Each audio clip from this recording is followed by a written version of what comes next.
صدی عیسوی کا یہ واقعہ ہے، کتابوں میں جو تفاسیر میں ملتا ہے۔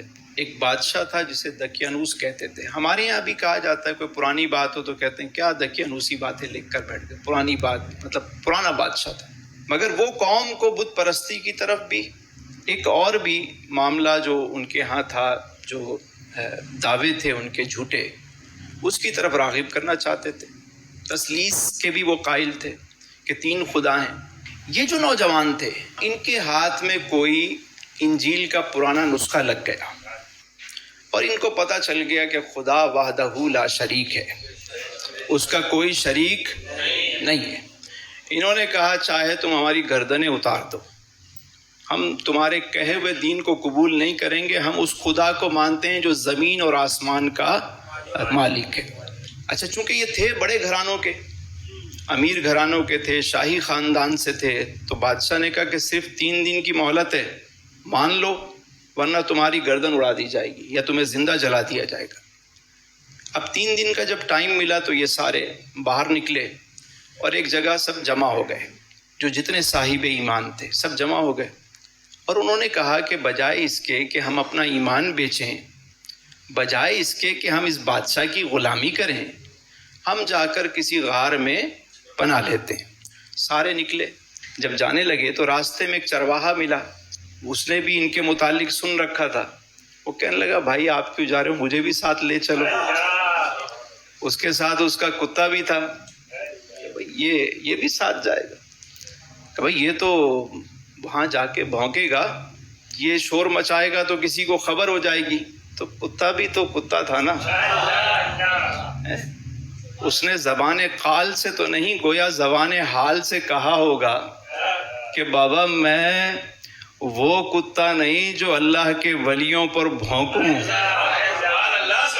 میں تو ان کے در کی رکھوالی کرنے والا کتا ہوں۔ تو چلو بھائی کچھ نہیں کروں گا، یعنی زبان حال سے اس نے بتا دیا، اشاروں میں بات ہو گئی ہوگی کہ بابا لے چلو مجھے بھی۔ اس نے بھی دم ہلانا شروع کر دی کہ کہاں چھوڑ کے جا رہے ہوں گے۔ چلے گئے، جا کر وہ غار میں سو گئے۔ اب جب سوئے تو پورا واقعہ قرآن میں آپ نے سنا کہ 309 برس سوتے رہے۔ ایک دن اچانک اٹھے۔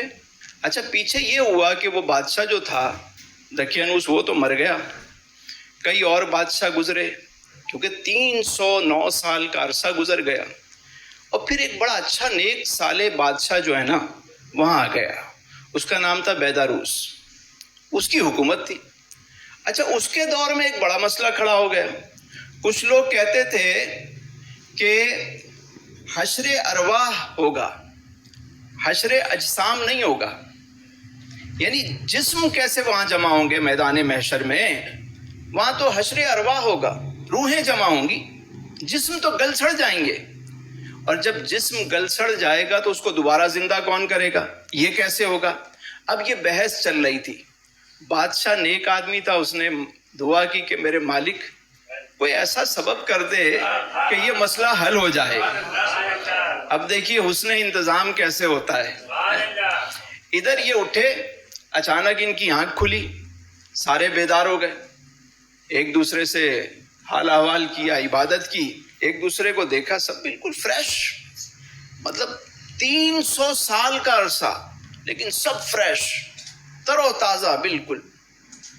کہنے لگے میاں کتنی دیر سوئے ہوں گے؟ کہ یہی کوئی دن بھر سوئے ہیں، مختلف باتیں کی۔ پھر ایک نے کہا اللہ بہتر جانتا ہے ہم کتنی دیر سوئے، ان باتوں کو چھوڑو، ذرا کوئی کھانے کا انتظام کرو، بھوک لگی ہے۔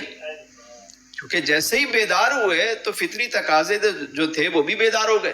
دیکھیں اللہ تعالیٰ نے کروٹیں بدلی ان کی، ہیں کروٹیں رب بدلتا رہا، سورج ادھر ادھر سے گزر جاتا، ڈائریکٹ لائٹ نہیں آتی، لائٹ جو ہے ریفلیکٹ کرتی، منعکس ہو کے عکس پڑتا اس کا۔ کتا بھی بیٹھا ہوا ہے آرام سے پاؤں پھیلا کے سیدھا بیٹھا ہوا سکون سے، اور اللہ نے ایسی ہیبت رکھی کہ کسی میں ہمت نہیں ہوتی تھی ادھر جانے کی۔ تو ایک کو کہا کہ یہ لو سکے لو، تم جاؤ یار کچھ کھانے پینے کا لے کر آؤ، مگر خیال کرنا صاف ستھری حلال طیب چیز لے کر آنا، کیونکہ وہ جو لوگ بت پرست ہیں ان کے ہاتھ کا ذبیحہ مت لانا۔ کوئی حرام لقمہ مت لانا، صاف ستھرا رزق لے کر آنا۔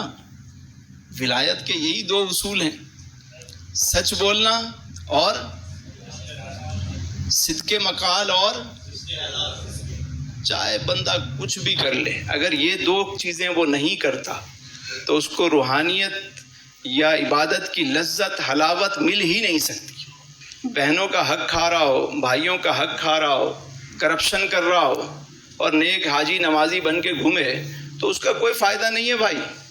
یہ دو اصول ہیں، رزق حلال اور صدق مقال۔ وہ شہر میں جیسے گیا حیران ہو گیا، شہر پورا چینج، لوگ عبادت خانے بنے ہوئے، لوگ عبادت کر رہے ہیں، پورا سسٹم ہی چینج۔ پہلے تو وہ بڑا پریشان ہوا کہ یہ ہوا کیا میرے ساتھ۔ آنکھیں کھول کھول کے اس نے دیکھی، یار یہ کیا ہو گیا۔ ڈرتے ڈرتے ایک نان بھائی کی دکان پہ گیا اور کہا نان دے دو۔ اس نے نان دیے، جیسے ہی اس نے سکہ دیا اس نے کہا یہ کیا؟ کہا سکہ ہے۔ کس کا ہے؟ میرا ہے۔ کہا تمہارا سکہ؟ تو 300 سال پرانا سکہ ہے، ضرور تمہارے ہاتھ کوئی خزانہ آ گیا ہے۔ کہا نہیں بھائی کوئی خزانہ نہیں آیا، میرا اپنا مال ہے۔ نہیں پکڑو بھائی۔ حاکم کو بلایا گیا، اہلکار آ گئے، بولا بھائی اس کے بعد کوئی خزانہ آ گیا، یہ سکہ دے رہا ہے۔ شور مچ گیا، پکڑ لیا گیا۔ تو حاکم بھی نیک تھا، اس نے پوچھا بھائی یہ کیا معاملہ ہے؟ کہا جی معاملہ تو ہمیں کچھ نہیں پتا، وہ یہ سکہ صحیح نہیں ہے۔ کہا یہ تو 300 سال پرانا سکہ ہے۔ کہا تو وہ بادشاہ کہاں ہے دقیانوس؟ کہا وہ تو مر کھپ گیا، ابھی تو بڑا نیک اچھا انسان بادشاہ ہے بیداروس۔ کہا اچھا تم کہاں سے آئے ہو، کیا باتیں کر رہے ہو؟ کہا جی ہم تو صبح سوئے تھے شام کو اٹھے ہیں۔ بولے صبح سوئے تھے؟ او بھائی کیا بات کر رہے ہو، چلو چلو چلو چلو۔ وہ حاکم نے سب کو جمع کیا، باقی لوگ کہا وہ غار میں، چلو چلو۔ پورا جلوس جو ہے نا غار کے پاس پہنچا اللہ والوں کی زیارت کرنے کے لیے۔ بادشاہ کو خبر ملی، وہ دوڑا ہوا آیا کہ میری دعا قبول ہو گئی۔ سارے آ گئے غار کے دہانے پر، اوئے ہوئے ہوئے کیا منظر ہوگا۔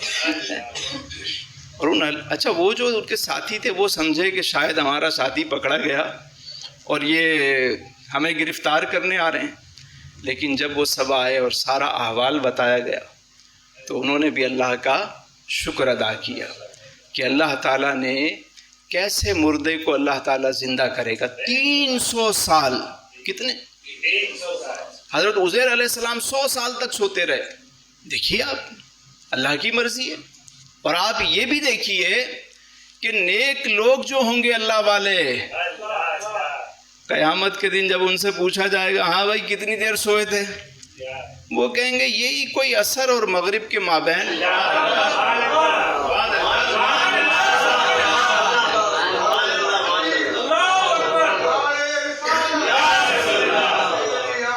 کتنی دیر سوئے تھے؟ وہ کہیں گے بھائی، کیونکہ جب قبر میں رکھا جاتا ہے نا تو جب مردے کو جگایا جاتا ہے تو اس کو فیل ہوتا ہے کہ عصر کا ٹائم ہے، اور نیک آدمی وہ تو بولتا ہے نماز پڑھوں میں، نماز کا ٹائم ہے میرا۔ عصر اور مغرب کے یعنی پاور نیپ لی، بس اتنی دیر سوئے۔ وہ کہیں گے نہیں بھائی صدیاں بیت گئیں، زمانے بیت گئے، اب تو محشر بپا ہے۔ اچھا ہمیں تو پتہ نہیں تھا۔ بھائی کون ہو تم لوگ؟ بھائی ہم تو وہ ہیں، ہم تو یہ دعا کرتے تھے کہ میں سو جاؤں یا مصطفیٰ کہتے کہتے اور کھلے آنکھ صلی اللہ کہتے۔ کون لوگ ہو بھائی؟ بھائی ہم تو ہمیں نہیں پتا، بھائی ہم تو یہی دعا کرتے تھے، ادھر سوئے ادھر اٹھے، محشر بپا۔ تو یہ قرآن سے ثابت ہے کہ وہ 300 برس تک سوتے رہے۔ یہ کوئی قصے نہیں ہے، یہ قرآن کی تلاوت کی گئی۔ تو نیک اگر اعمال ہیں تو پھر موجیں ہی موجیں ہیں، دنیا میں بھی مزے ہیں۔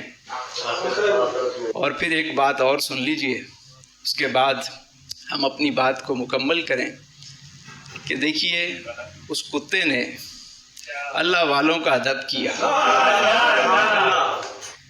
یعنی اللہ والوں کی محفل کو نہیں چھوڑا، کہیں گیا نہیں چھوڑ کے، دروازے پہ بیٹھا رہا ٹانگیں پھیلا کے، چوکیداری کرتا رہا۔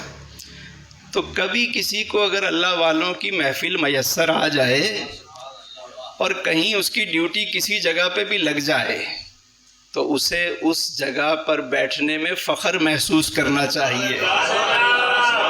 کامیابی کا اصول کیا ہوا کہ کبھی کہیں کوئی ایسی محفل مل جائے، خوش قسمتی سے کوئی ایسا گوشہ نصیب ہو ہی جائے، تو پھر اس کو چھوڑ کے جانا نہیں، ڈیوٹی جہاں لگ جائے۔ دیکھیے وہ اللہ والوں کی صحبت میں جب آیا تو بھونکا نہیں، بھاگا نہیں، غائب نہیں ہوا۔ میرے بابا جی مجھے کہتے تھے کہ بیٹا اگر انسان سیکھنا چاہے نا تو وہ ایک کتے سے بھی سیکھ سکتا ہے، اگر وہ نصیحت پکڑنا چاہے تو وہ کتے سے بھی سیکھ سکتا ہے، اور نہ سیکھنا چاہے تو عارفین اور کاملین سے بھی وہ نہیں سیکھ سکتا۔ اصحاب کہف کا کتا اور وہ اللہ والوں کی سنگت میں رہا، اس کا ذکر قرآن میں آ گیا۔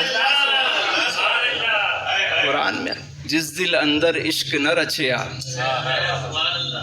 جس دل اندر عشق نہ رچیا، کتے اس تو چنگے، مالک دے گھر راکھی دے ون سابر بکھے ننگے، مالک دا در نہیں چھڑ دے بھاویں مارو 100 جتے، اٹھ بلیا چل یار منا لے نہیں تے بازی لے گئے کتے، پڑھ پڑھ علم کتاباں والے نام رکھایو قاضی، مکے گیوں تے حج بھی کمایو نام رکھایو حاجی، او پھڑ شمشیر مجاہدہ والی نام رکھایو غازی، وے بلیا انہیں کچھ بھی نہ کیتا جنہیں یار نہ کیتا راضی۔